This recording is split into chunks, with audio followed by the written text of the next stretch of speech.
Kinka, klima eta natura krisia.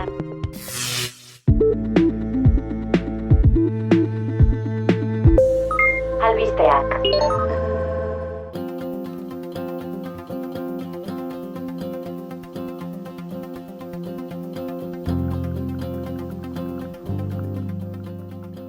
Kaixo entzule, zer moduz? Hemen duzu Kinkaren ale berri bat, beste bat, baina lehenik albisteen txanda. Ona azken egunotako albiste nagusiak. Urria aurreko 5 hilabeteak bezala, inoizko urririk beroena izan da. Kopernikus behatokiak eman ditu datuak. Iragarri du 89%ko ziurtasunez 2023 izango dela inoizko urterik beroena. Zubietako erraustegiaren inguruan berri izan ditu da dioxinen eta metal astunen kutsadura. Toxico Watch Fundazioko zientzialarien arabera. 2022an jasotako laginetan eta datuen monitorizazioetan oinarrituta ondu dute txostena. Esanguratsua da adibidez, Arkaitzerrekako sedimentuetan atzemandako metal astunen hazkundea. Erregai fosilen ekoizpena handitzen jarraitzeko planak dituzte herrialdeek. Nazio Batuen erakundearen arabera, 20 produktore nagusien 2030erako ekoizpen planek bikoiztu egiten dituzte beroketa globala 1,5 gradura mugatzeko beharrezkoak lirateken produkzio kopuruak. Natura leheneratzeko legearen azken bertsioa adostu dute Europako Batzordeak eta Europako Parlamentuak. Legearen helburu nagusia da 2030erako Europako Batasuneko landa eremuen 20% eta itsas eremuen 20% leheneratzea. Eta ekosistemetako habitatei dagokienez, horien 20% leheneratzea 2030erako. 60% 2040erako eta 80% 2050erako. Mugikortasun jasangarriaren legea onartu du Eusko Legebiltzarrak. Helburua da Arabako, Bizkaiko eta Gipuzkoako mugikortasuna ahal bezain jasangarria izatea. Horretarako aurre ikusi du garraio publikoaren erabilera sustatzea, baita oinez edo bizikletan egiten den mugikortasun aktiboa ere. Euskal Kazetaritza sarietan aitortza jaso du Iñaki Petxarroman Berriako kazetariak. Euskal Kazetarien Elkarteak eta Kazetarien Euskal Elkargoak eman diote saria, urteetan ingurumenaren alorrean egindako lanagatik. Horiek albiste nagusiak eta jarraian gainerako edukiak. Gaur Kinka podcastean, krisi ekosozialari buruzko literaturuzta, loraldi betean.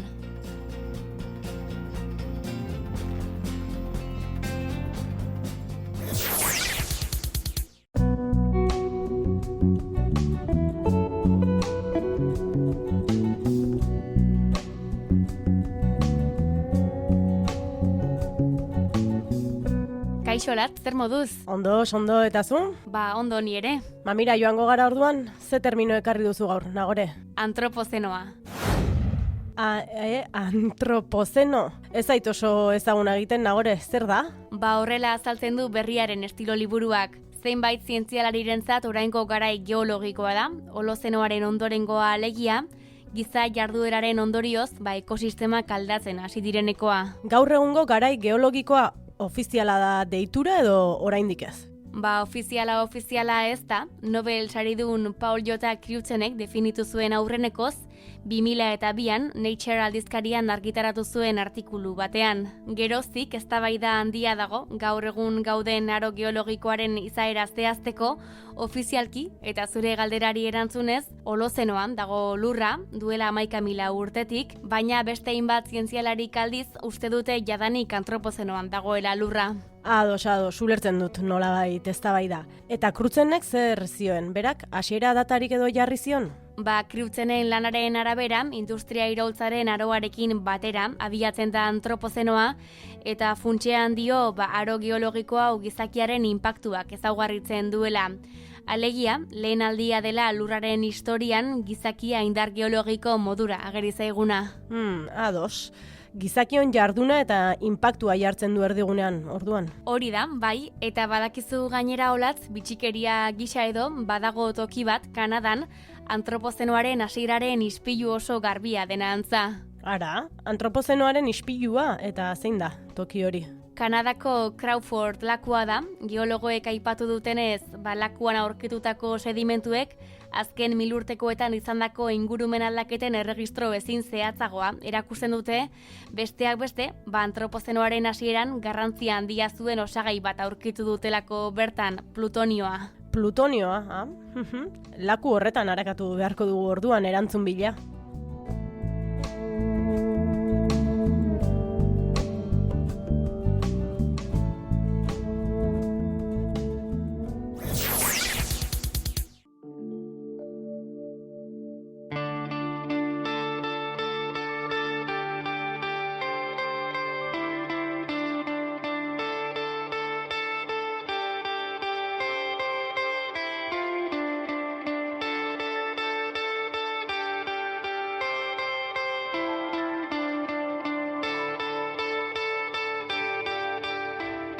Durangoko azoka gero eta gertuago dugun honetan, hasiak dira loratzen krisi ekosoziala izpide duten liburuak.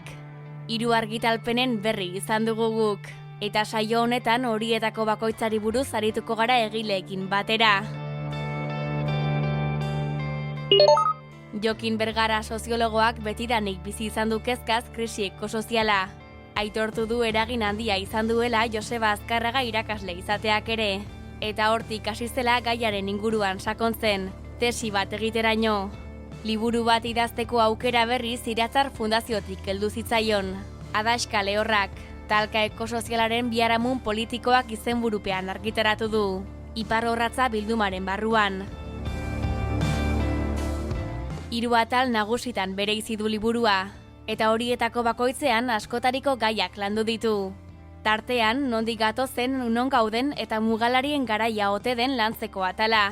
Jokin Bergara. Iristen ari garela 200 urtetan eraiki den zibilizazio forma baten bukaerara, agortze zantzu nabariak ditu bai energiaren alorrean, baina baita klima aldaketaren alorrean, biodibertsitate galeran, eta gainera ikusten ari garen, nazioarteko giro gatazkatsu honen igoeran, uste dut ari garela sartzen fase historiko arriskutsu batean, eta hortik pixkat bide hau egin daiteke modu autoritario batean, edo modu demokratikoagoan, edo birbanatzaileagoan, pixkat nik proposatzen dudana ezker ekologista jokatu beharko lukela paper hori ez soilik Euskal Herrian, baizik nazioartean koordinatuta, ezta. Askotan aipatu du kapitalismo hitza liburuan. Hala ere, esan du antolamendu ekonomiko bat izateaz gain, erregimen ekologiko bat ere badela kapitalismoa. Ideia hori Jason Moore idazlearena edo pentsalariarena da, eta berak esaten du kapitalismoa ez dela soilik harreman sozial bat edo ekoizpena antolatzeko modu bat, baizik eta erregimen ekologiko bat, hau da, gizarteek naturarekin harremantzeko garatzen duten modu bat, ez? Eta uste dut oso kontzeptu indartsua dela hori, ulertzeko ere gizarte eredu bezala ze harreman ezartzen dugun gure inguru giroarekin, ez? Teknologia ere izan du hizpide, eta amets teknologikoaren mitoan sakondu du. Nik uste badela baliabide diskursibo bat erabiltzen dena pixkat auzia despolitizatzeko eta esateko asmatuko dugun modu teknokratikoren bat, baina funtsezko ezerra aldatu barik, ez? Esatea, hau ez da gu jarraitu esan dugu orain arte bezala bizitzen, bizi modu kontsumozale batzuk izaten, eta izango dira teknologia zentroak konponbidea bilatuko dutenak, ez? Eta hain justu kritika egiten zaiona hori da, ez? Auzi hau ez da teknikoa, baizik auzi politiko sozial bat da, ezta.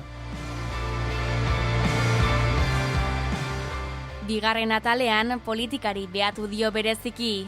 Justizia soziala zaritu da, eta nola garatu behar litzateken xeaten saiatu da. Ez da soilik gure gizartean dauden desberdintasunak arintzea edo murriztea edo saiatzea ekiditen, baizik ondoren etortzeko dauden belaunaldiekin ere eta munduko beste herriekin ere, ez? Inkluso beste espezie batzuekin ere, ez da? Kontua da, orain arte teoria liberaletatik eta bai teoria keynesiano-marxistetatik ulertu da justizia soziala askatasun individualaren ideiatik eta beste batzuk nolabaiteko hazkunde birbanatzaile baten izenetik, ezta? Claro, kontua da, heldu garela fase historiko batera non hazkundearen ideia bukatzear dagoen edo bukatu den, ez? Eta orduan pentsatu behar dugu nola garatu justizia soziala materialki argalago edo pobreago izango diren gizarteetan. Nazioarteko itun eta hitzarmen garrantzitsuak ere izan ditu hizpide.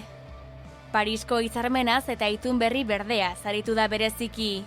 Lehenengoaren porrota gaitetsi du eta bigarrenaren gabeziak seinalatu. Han jaso zen helburua izan zen, ezin diogula laga temperaturari 1,5 gradu baino gehiago igotzen. Claro, hemen planteatzen da, bale, hau egin behar dugu, nola egingo dugu, ezta? Eta nola egingo dugu hortan dator itun berri berdearen Green New Deal horren proposamena, ezta? Kritika egiten zaio, batetik ez duelako aldatzen, ez duelako planteatzen, nondik lortuko ditugun material horiek. Hau da, litioa, koltana, behar dira material batzuk hegoalde globalean daudenak eta orain arte, nolabait esplotazio harreman baten bidez lortu ditugunak eta hori ez da kontemplatzen. Bigarrenik da eredu bat ez duena gaur egungo botere egitura aldatzen. Korporazio handiei diru laguntza handiak eman, beraien proiektuak garatu ditzaten, baina betikoak aterako dira irabazten. Eta hirugarrenik akordio posible bakar izango balitz bezala, ezta? Eta badakigu ez dela akordio posible bakarra, badaudela beste planteamendu batzuetatik eta beste oinarri batzuetatik eraiki daitezkeen bideak eta ez nolabait iruditzen zait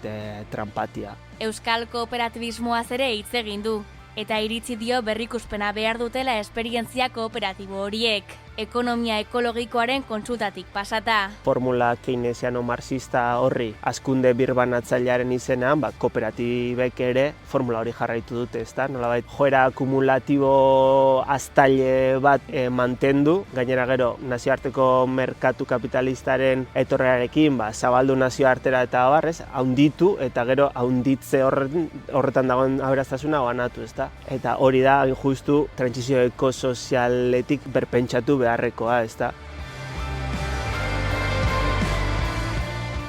Hirugarren atalean termino askoren inguruan idatzi du. Horietako batzuei buruzko gogoeta labur bat egin digu. Lehena, gazteei buruz. Greta Thunbergen 2018ko mobilizazioak eta nola Europako kaleak bete ziren Global Strike edo deitu zen horren baitan, pixkat gaztetasunetik esaten lapurtzen ari zate gure etorkizuna, ezta? Eta gero bestetik, pixkat historia sozial eta politikoari begiratuta, nola benetan eraldaketa sakonak aurrera eraman dituztenak beti egon diren gazteak tartean eta pixkat horrez kritika egin, nola gaur egun eraikitzen dugun gure identitatea kontsumo objektuekin edo kontsumo bidaiekin ere, ez? Instagramera igotzen ditugun argazkiak.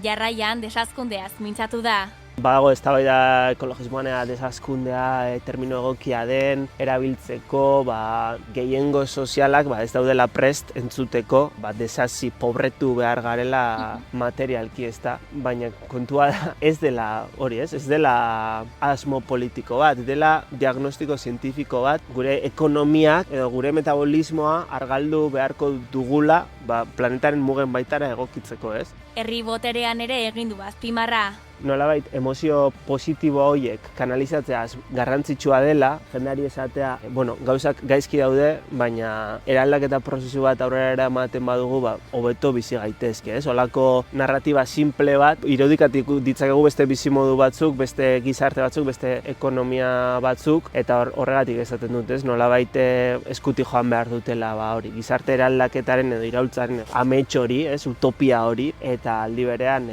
diagnostiko zorrotzak eduki, ez? Jakin zerren aurrean gauden, zein den egoera, eta pixkat saiatu oreka hori bilatzen bien artean. Eta amaitzeko metafora bat erabili du, mendi martxaren metafora.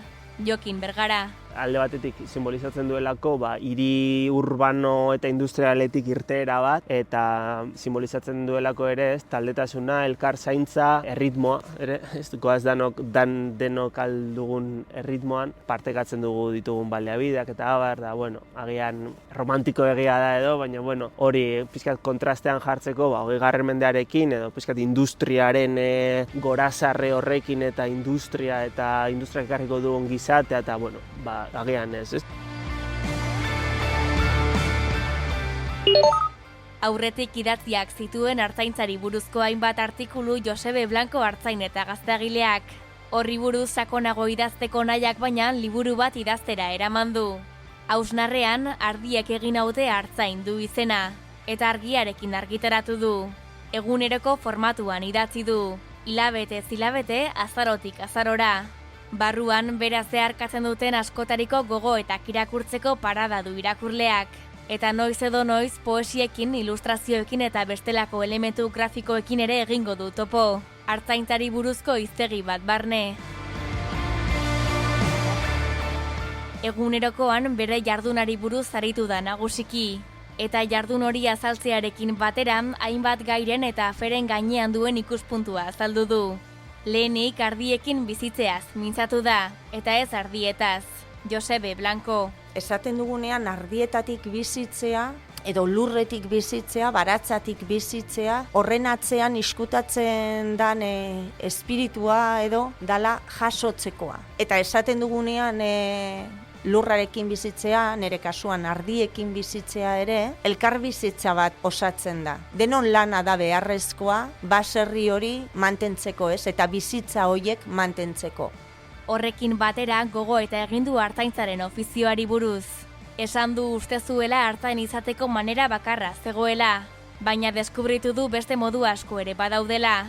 Lehendabiziko kolpian saiatzen garela geure burua egokitzen ofizio horta, baina momentu batean zapata estu horietan ezin kabitu eta minbera eta egonezin handiak sortzen ditu. Errealitateak berak bideratzen zaitu eta ofizio hori tentzea zeurera ekartzen. Eta iruditzen zait abeltzaintza zehazki badagoela lotuta indarrarekin eta animali gobernatzie eta ez tala inbeste banik bizideten hori. Euskarak oso ongi adierazten duna etzizki hortan, zaintza, artzain. Halaber, Euskal Artzain estandarraren profil errotua hitz egin du. Izan ere, bera aldendu egiten da irudi horretatik. Emakume izateaz gain, jatorri galiziarra baitu. Hori guztia nola bizi duen kontatu du. Ez dut neure burua identifikatuta sentitzen estereotipo horren baitan. Batzutan triste jartzen naute, beste batzutan haserretu egiten naute. Baina ustez zeo zer oso orokorra dela. Eta nire bizitzan, hau gauza berria izan zen, kuestionamendu hori hain modu nabarmenean. Nola bait, emakumeok gelditu gea bazterrian. Eta artzantza, hemen lotzen da euskalduntasunarekin eta ahaztu egiten zaigu gure amonek, gure birramonek, ze harrema berezi zekaten etxeko animaliekin, eta horre industrializazio prozesua azaldu zanean, emakume horiek bazterrera juntzian, eta indarra jarri zan horre martxan, ez? Bestela, gaur egun pilpilean dauden gai askori buruz idatzi du. Besteak beste elikadurari buruz. Jendarte honetan erabaki dugu milaka urteetan etxeko animaliekin, aberekin izan dugun harremana aldatzia. Ongizatearen animalia jarri da mai gainean, eta dago beste elementu bat, liburuan aipatzen dut Jocelyn Porcher, eta berak bere lan batean aipatzen du animaliekin daukagun harreman honetan, 3 arau ditugula, eman, jaso eta itzuli. Animaliekin dugun elkarbizitza hortan 2 parametro hauek aintzat hartzen baditugu, alegia eman, jaso eta itzuli, eta ardiekin eta ez ardietatik, hor sortzen dan unibertsoak zentzua ematen dio egiten ari zaren horri eta zentzua ematen dio bizitzari berari. Eta gero dago, hazkunde infinitua ez da hola, jaiotzen diren arkume guztiak ezin ditugula etxerako utzi. Hau dana horrela izanik, niri asko zentzuzkoagoa iruditzen zait, manera horretan hasidan animaliaren okela jatia, eta ez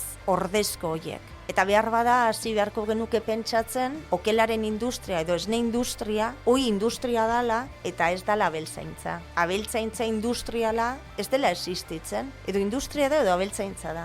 Gogo eta gaiak bukatzeko energia zaritu da, zehazki trantsizio energetikoaz. Zaila iten zaitu ulertzea, zeo zer zaintzeko hori apurtuin behar dala. Eta are komplikatuago iten zaitu hori ulertzea, trantsizio energetiko hori planetaren nobe beharrez eta gure bizitzen nobe beharrez egin nahi dan hori egoera honetara ekarri gaituztenen eskutik eginda. Ez dut ulertzen nola planeta suntxiketa maila hontara ekarri duten berberek oin eurekin jakinda, euren ardura eta euren helburua dala etekina ateratzea. Eta honekin lotuta, neure buruari galdetzen diot, ze leku dauken nekazaritzak eta abeltzaintzak pelikula honetan. Esaten digutenian bateragarriak direla, nik benetan zalantza handiak ditut. Artzain eta gaztagile gisa dituen zereginen azalpenekin josi ditu gogo eta horiek. Zeregin definituak eta askotarikoak, eta jardun horretan oso presente daude heriotza eta dolua. Ardiena noski baina baita berarena ere.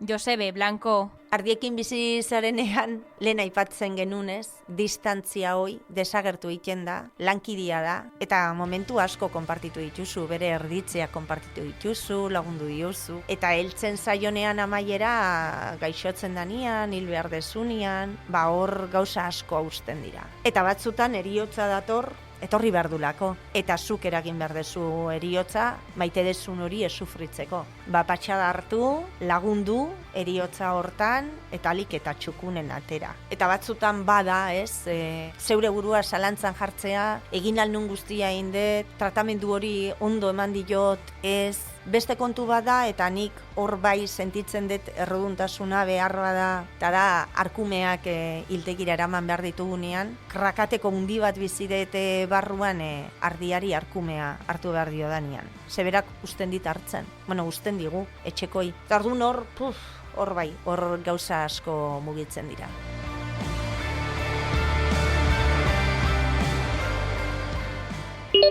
Peio Zubiria kazetariarena da hizpide izango dugun 3. liburua. Planeta prekarioan, 20. mendeko krisi eta erresistentzien kronikak. 20 urtez argiako neturbil sailean idatzitako artikuluen bilduma da, eta argiarekin berarekin argitaratu du. 20 urteotan ia 1000 artikulu idatzi ditu Zubiriak, eta liburuan horietako 63 bildu ditu. Historia globala azaltzeko, egungo testuingurua ulertzeko eta ondorioak ateratzeko balio dutelakoan.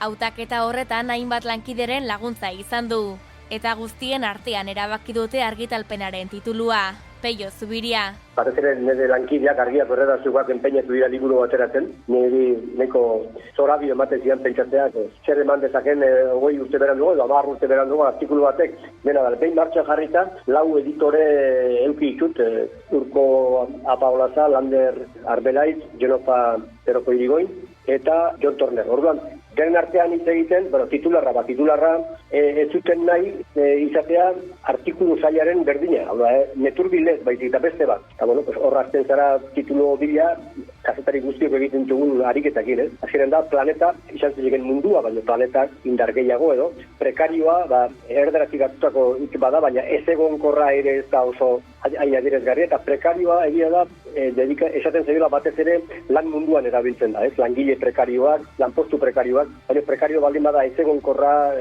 justu-justuen dagona zutik, hori da planetaren eta planetarreko osagai askoren egoera, hortik dator tituluaren, nondik norako gai. Gai askok eta askok dute tokia 1000 artikulu horietan, eta liburuan jaso dituzten 63 horietan ere mintzagai askotarikoak bildu dituzte. Nagusiak zein diren xeatu du.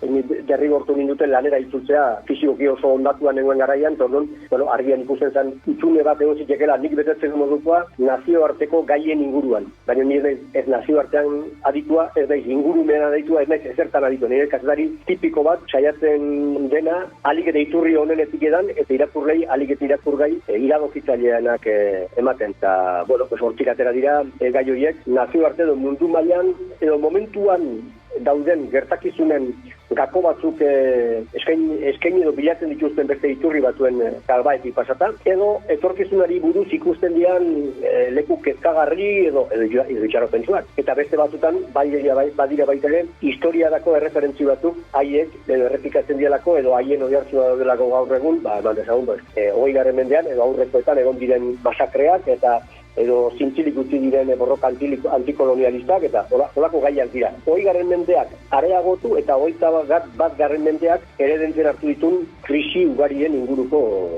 artikuluak dira. Asko aldatu da mundua Zubiria artikuluak idazten hasi zenetik. Mundua eta baita horren parte diren krisiak eta erresistentziak ere. Atzera begira jarri eta gogoeta zein dena azaldu du.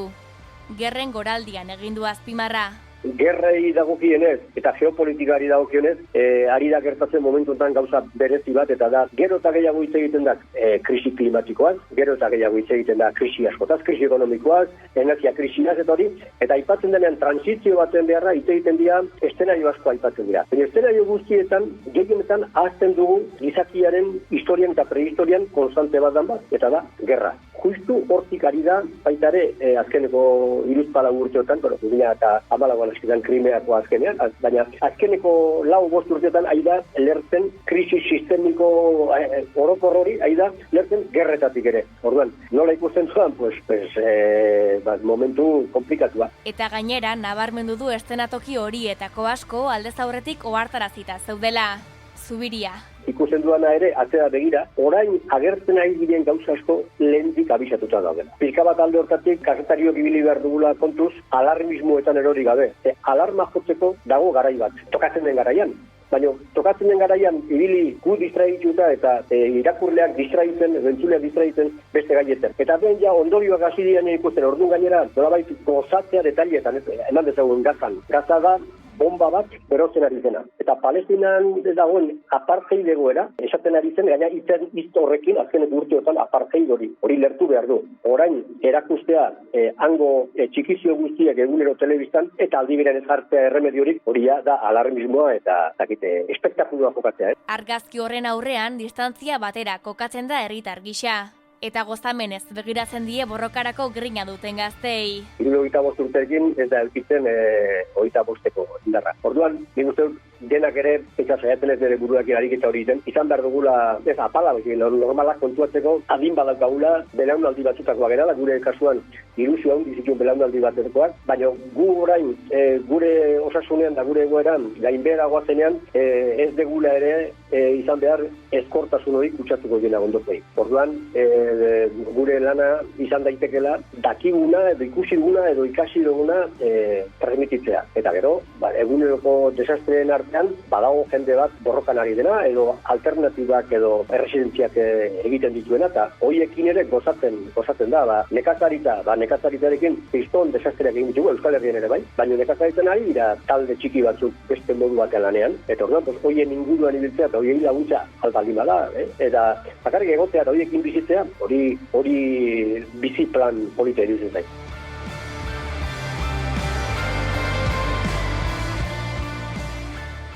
Krisi ekosoziala erdigunean jarri duten 3 liburu dira horiek. Zorionez, gero eta gehiago dira gai horiek euskaraz lantzen dituzten autoreak. Eta gaurko gonbidatuek ere albiste pozgarri gisa hartzen dute. Jokin Bergara, Josebe Blanco eta Peio Zubiria. Simbolizatzen duela kezkau badagoela gizartean eta honen berri euskaraz ematearen garrantzia ere azpimarratzen dut, ezta? Eta nik uste albiste pozgarria dela erakusten duelako, ez dela urte askotan agian ertzean egon den gai bat eta badela erdigunea hartzen ari den gai bat, etorkizunan ere etortzen diren liburu berriak, ze uste dut behar dugula honen inguruan ondo pentsatu, idatzi, eztabaidatu eta bidea egin. Zibilizazio aldaketa honetan, iruditzen zait badaola tentazioa axaleko aldaketak egiteko, eta ez egiturazkoa. Eta sentitzen dut, sartu beharko genukela desairikitze prozesu batean. Eta orduan, asaletik atea eta nik uste lan hauek beharrezkoak direla. Euskara Zaitia gauza pila bat publikatzen da, aldotatik pozgarria da. Gu gaztea ginean gauza gutxi geneukan, plazer pixka bat egin letzeko modukoa. Horren aldotatik, joritasun hau postekoa da. Bestaletik, egia da baita ere, joan direla urte batzuk, eta bazirudin, historia bukatuta zegoela. Problema bukatuta zegoela, eta orain ere gainean neurri batean bizi gara zerren hortan. Ikusten dira mugak, ikusten dira krisiak, eta zenak ari gara, hortxe kokatu nahian, ulertu nahian, eta horri bile behar dugu zenok. Ulertu nahian, eta gauzak dauden baino okerrago ez usteko alegin.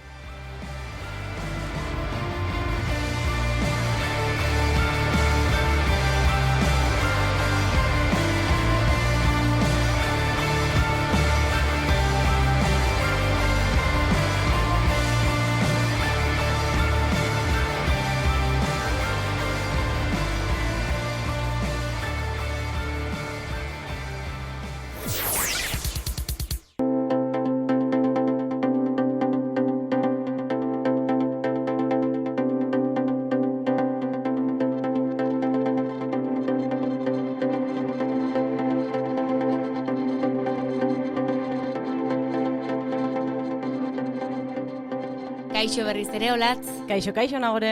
Zer moduz? Tira, etxeko faktura jaso dut postan eta nahiko arduratuta nago egia esan. Zenbakiak geroz eta handiagoa dira. Egia esan, gurean ere gora eta gora ari dira gastuak. Baina, neken ez Imanolen bisita izango genuela, tira. Pentsatu dut, ari gomendiotxo batzuk eskatzea aurrezteko edo faktura horren garestia ez izateko. Oraintxe izango duzu horretarako aukera. Kaixo, Imanol. Kaixo, etxen energia aurrezteko gomendiok nahi ditezu ezta? Ondo etorreko litzaizkiak, bai. Lehen gomendioa energian prezioan ordukako evoluzioa behidatzea da. Energian prezioa ez baita berdina egun oson zehar, ez da egunerore. Esateako, garestioa izan ohi da gaueko 8-9 aldea. Falorduan justu.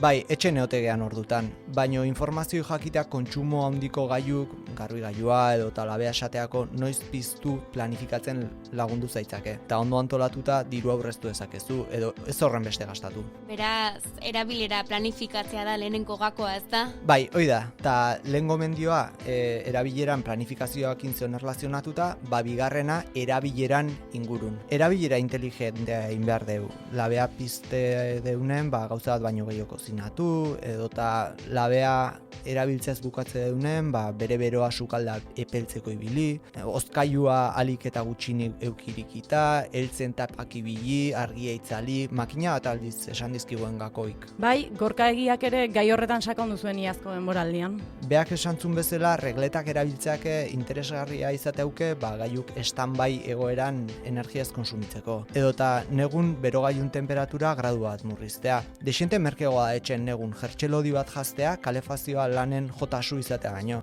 Leioen kalitateak ere eragina izango du, ez? Bai, eta etxen orientazioke bai. Ara, nireak iparraldera ematen du. Orduan, leiok iparraldea orientatuta aldimadare, etxea gutxigo berotukoa. Dana den, aislamentu hon bat da beroa etxe barrun gordetzeko metodoiko bena. Beste bi gako eman dituzu, erabilera inteligentea egitea eta isolamendu ona izatea. Baina Imanol, zuk normalean zientziari dagozkion kontuak ekartzen dizkiguzu eta honek gehiago dirudi, Jaurlaritzaren buletin bat edo. Bueno, hemen dijoaz azalpen zientifiko batzuk. Adibidez, izozkailuei lotutakok, mesedez. Kenduzazue paretak gehatzean izotz geruza. Geruza honek isolatzaiela nahi teu, eta beroan transferentzia zaildu iteu. Ondorioz, motorek lan handigo inberrauke. Ta bestea, energia kontsumoa txikigoa izozkailua beteta baldin badao. Bai, beteta badago energia gutxiago behar da hotz edukitzeko, hori nola uler daiteke. Kontua, izozkailua irikitze deun bakoitzen bi temperatura orekatuko hiela. Giroko airea eta izozkailu barrukoa. Bi temperatura horiek orekatuko die eta izozkailuak lan inbeharko aireoi berriz hozteko. Aireoi objetuz ordezkatze baldin badeu, haik hotz gordailu mogukok izango ie. Bale. Eta zerekin betez badaukat edo? Etxaskotan egoteie, plaka hotzoiek, urdinak izateie normalen, edo bestela sartu botilek eta antzeko kontuk. Ta izozkailu alde bat utzita hemen beste gomendio bat. Etxea ondo aireztatu. Ados. Gure arnasketakin CO2 eta ura askatzeiteu. Eta kozinatzeako nebai, eta gas hoiek airea dijoaz. Energia gehiago behar da, gas hauetan aberatsa dan airea berotzeko, aire lehorragoa berotzeko baino. Eskerrik asko, aholku guztiengatik errepasatuko ditugu, bada ezpada ere, orokorrak 3 izan dira, ondo zehaztea noiz erabiliko ditugun kontsumo handiko gailuak eta tresnak, erabilera inteligentea eta arduratsua egitea, eta bestetik, etxeak isolamendu ona izatea.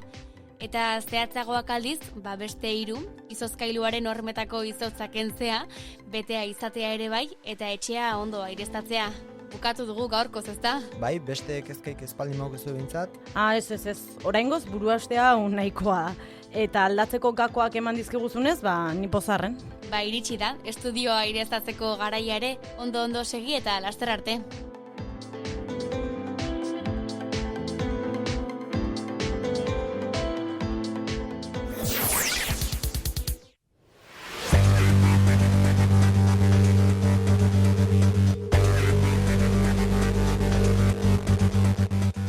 Kaixo Latz, hemen gara berriz ere. Gaurko albiste ona zein den entzuteko gogoz.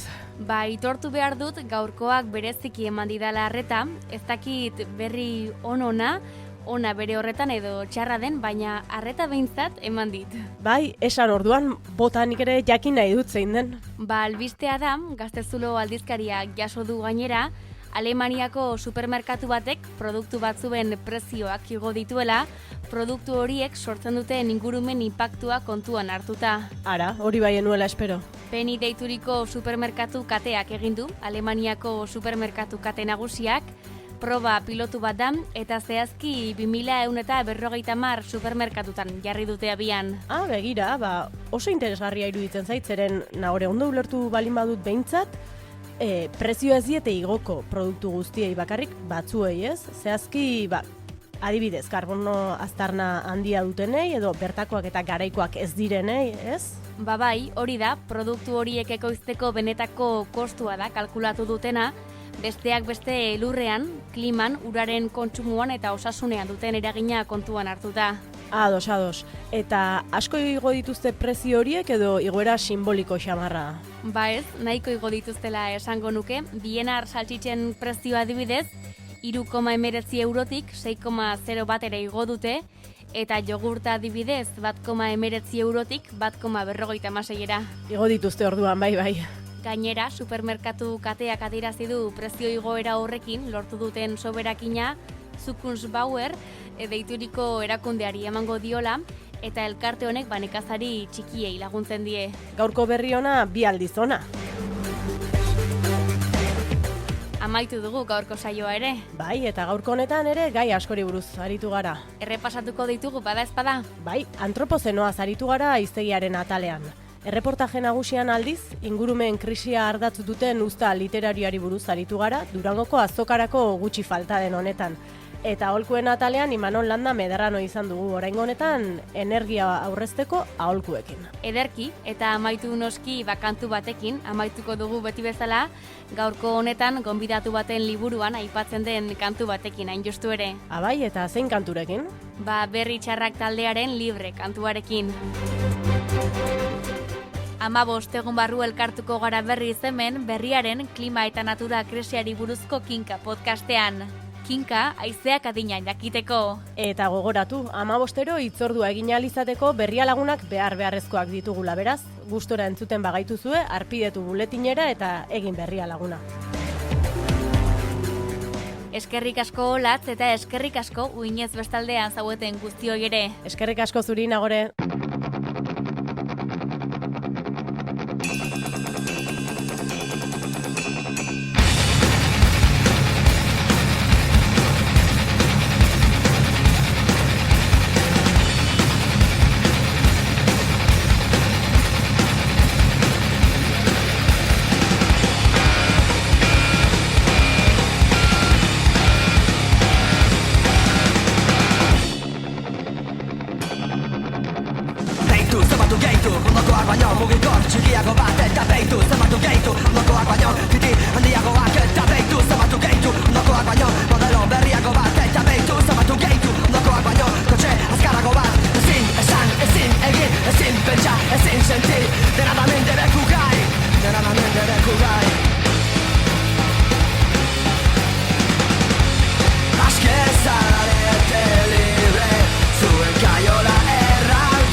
zenbatu gehitu Odokoak baino, mozkor luzeago bat eta beitu Zenbatu gehitu, atzokoak baino, saio kutreago bat eta beitu Zenbatu gehitu, atzokoak baino, kantu erasago bat eta beitu Zenbatu gehitu, ondokoak baino, gerri argalago bat Ezin, esan, ezin, egin, ezin, pentsa, ezin, senti Dena da mende beku gai, dena da mende beku gai Aske zarete libre, zuen kaiola erraldoietan Dena eros daiteke, zuen kaiola erraldoietan Hala ere, kesu zara, zure kaiola erraldoiotan Kate salga, dezakezu, zuen kaiola erraldoietan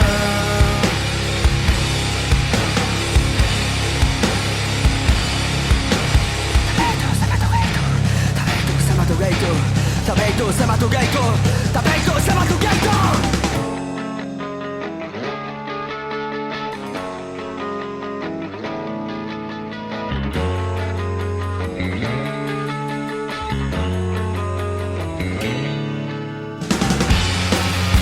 Mundua horretan dago, baina guk ez dugu zer apurtu Eta euriari du, euria Baina guk ez dakigu nork Eta izea aserre dago, baina ez dakigu norekin Eta itxasoa ere aserre dago Eta izen pare bat okurritzen zaizkit Baina isildu egingo naiz, demokraziaren izenean Aske zarete libre, zuen kaiola erraldoietan Dena eros daiteke, zuen kaiola erraldoietan Hala ere, kesu zara, zure kaiola erraldoiotan Kate salga, dezakezu, zuen kaiola erraldoietan